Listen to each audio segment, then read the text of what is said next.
चीन का बाजार छीनने के लिए भारत ने बढ़ा दिए कदम। असम में टाटा ने शुरू किया सेमीकंडक्टर प्लांट का निर्माण। तकनीकी सामानों की मैन्युफैक्चरिंग में होगा तगड़ा फायदा। दोस्तों, भारत के दुश्मन नंबर 1 चीन की सबसे बड़ी ताकत है उसका बिजनेस, जिसके लिए उसने अपनी तकनीकी पकड़ को मजबूत किया है। भारी तादाद में वो तकनीकी चीजें बनाकर दुनिया भर को निर्यात करता है।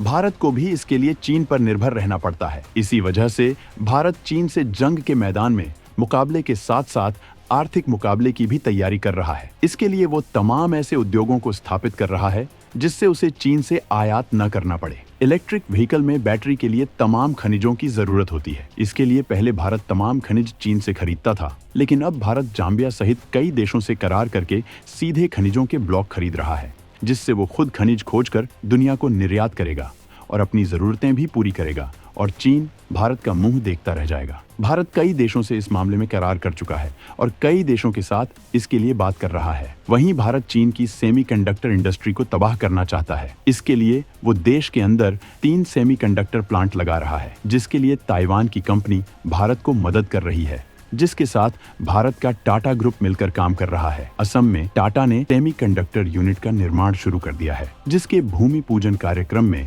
असम के मुख्यमंत्री हिमंता बिस्वा शर्मा भी मौजूद रहे। जबकि इसकी 2 यूनिट गुजरात में लगाई जा रही हैं, जो तकनीक के बाजार में भारत की तगड़ी एंट्री का संकेत है। सेमीकंडक्टर मार्केट पर चीन और ताइवान का है कब्जा। भारत को इसके लिए 90% करना पड़ता है आयात। प्रोडक्शन शुरू होने के बाद भारत पलट देगा पूरा गेम।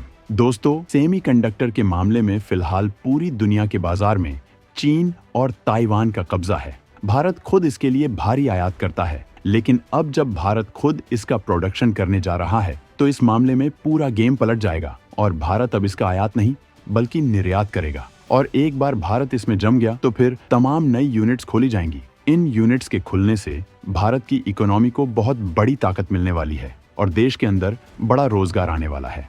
इस बारे में हम आपको बताएंगे, लेकिन इससे पहले हम आपको इसके प्रोडक्शन के पीछे भारत की रणनीतिक स्कीम के बारे में बताना चाहेंगे। आज हर क्षेत्र में मोबाइल, कंप्यूटर और इलेक्ट्रॉनिक डिवाइस को तेजी से इस्तेमाल हो रहा है। इन सारी डिवाइसेस में सेमीकंडक्टर का इस्तेमाल होता है। भारत हर साल इसके लिए $30 अरब के सेमीकंडक्टर और डिस्प्ले ग्लास आयात करता है। ताइवान दुनिया के 60% से ज्यादा सेमीकंडक्टर का प्रोडक्शन करता है और दक्षिण कोरिया 100% सबसे एडवांस चिप्स बनाता है, जिनका आकार 10 नैनोमीटर से भी कम होता है। वहीं चीन इसका 8% निर्माण करता है। देश में आने वाले वक्त में सेमीकंडक्टर की मांग तेजी से बढ़ेगी। सबसे ज्यादा demand consumer, electronic goods, electric vehicle, smartphones industry में होगी। वहीं टेलीकॉम सेक्टर में 5G सर्विसेज के आने के बाद LOT डिवाइस का इस्तेमाल तेजी से बढ़ेगा। इस वजह से स्मार्ट इलेक्ट्रिक डिवाइसेस की मांग भी बढ़ेगी। 2022 में इंडियन सेमीकंडक्टर इंडस्ट्री $27 बिलियन यानी 22 खबर रुपए से ज्यादा की थी। वहीं 2026 तक इसकी खपत $80 बिलियन तक पहुंचने की उम्मीद है। इतना पैसा हमें विदेशों को देना पड़ता है। अब जब इसका प्रोडक्शन भारत में होगा तो भारत का बाहर नहीं जाएगा। वहीं एक्सपोर्ट होने की वजह से विदेशी मुद्रा भंडार बढ़ेगा। कोरोना महामारी के बाद सेमीकंडक्टर निर्माण में कमी आने के बाद भारतीय ऑटोमोबाइल समेत अन्य तकनीकी उद्योग प्रभावित हुए थे, क्योंकि महंगी कारों से लेकर स्मार्टफोन और अन्य इलेक्ट्रॉनिक डिवाइस में सेमीकंडक्टर का इस्तेमाल होता है। भारत और अमेरिका समेत यूरोपीय देशों को सेमीकंडक्टर की आपूर्ति के लिए चीन और ताइवान पर निर्भर रहना पड़ता है। इसी वजह से भारत ने इस इंडस्ट्री में कदम रखा है, जिससे चीन को हर साल होने वाले फायदे को रोका जा सके। अब टाटा ग्रुप ने असम में इसकी शुरुआत कर दी है, जो जल्द ही बनकर तैयार होगी और इसी साल इसका प्रोडक्शन भी शुरू कर दिया जाएगा। इन कंपनियों में 20,000 लोगों को मिलेगा सीधा रोजगार, जबकि 60,000 इनडायरेक्टली पाएंगे रोजगार के अवसर। ताइवान के अलावा जापान और थाईलैंड भी कर रहे मदद।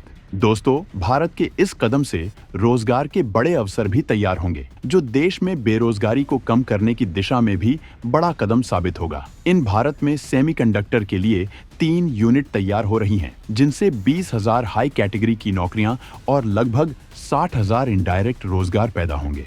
ये इकाइयां असम के अलावा गुजरात में लगाई जा रही हैं। गुजरात के धौलेरा में ताइवान के power chip semiconductor manufacturing Corp के साथ टाटा का फैब काम कर रहा है, जो हर महीने 50,000 सबसे ताकतवर चिप्स बनाएगा। इसके अलावा इस इंडस्ट्री के लिए जरूरी दूसरे उद्योग भी खड़े किए जा रहे हैं, जिससे इनके प्रोडक्शन के लिए इकोसिस्टम मजबूत हो सके। इसके लिए असम में टाटा की असेंबली, टेस्ट, निगरानी व पैकिंग इकाई और रेनेसा इलेक्ट्रॉनिक्स और स्टार्स माइक्रो इलेक्ट्रॉनिक्स यूनिट भी लगाई जा रही है। चिप डिजाइन में भारत के पास पहले से ही मजबूत क्षमता है। गुजरात में 22,500 करोड़ रुपए के माइक्रोन सेमीकंडक्टर प्लांट से पहली भारत निर्मित चिप इस साल दिसंबर में आने वाली है। माइक्रोन प्लांट के अलावा ताइवान के PSMC के साथ टाटा के सेमीकंडक्टर फैब का निर्माण 91,000 करोड़ रुपए के निवेश से हो रहा है, जो 28 nm तकनीक के साथ बेहद ताकतवर कंप्यूटर चिप्स और इलेक्ट्रिक वाहनों जैसी जरूरतों को पूरा करेगा। असम के मोरी गांव में जो प्लांट तैयार किया जा रहा है, वो 27,000 करोड़ रुपए के निवेश से स्थापित किया जा रहा है। Tata semiconductor assembly and test private limited यहां हर दिन 48 मिलियन की क्षमता वाली चिप असेंबली, टेस्टिंग, मॉनिटरिंग और पैकिंग यूनिट बना रहा है, जबकि स्पेशल चिप्स के लिए तीसरी सेमीकंडक्टर यूनिट गुजरात के साणंद में लगाई जा रही है, जहां सीजी पावर जापान और थाईलैंड की कंपनियों के साथ मिलकर काम कर रही है, जिसकी क्षमता 15 मिलियन पर डे है। इसके लिए 7,600 करोड़ रुपए का निवेश किया जा रहा है।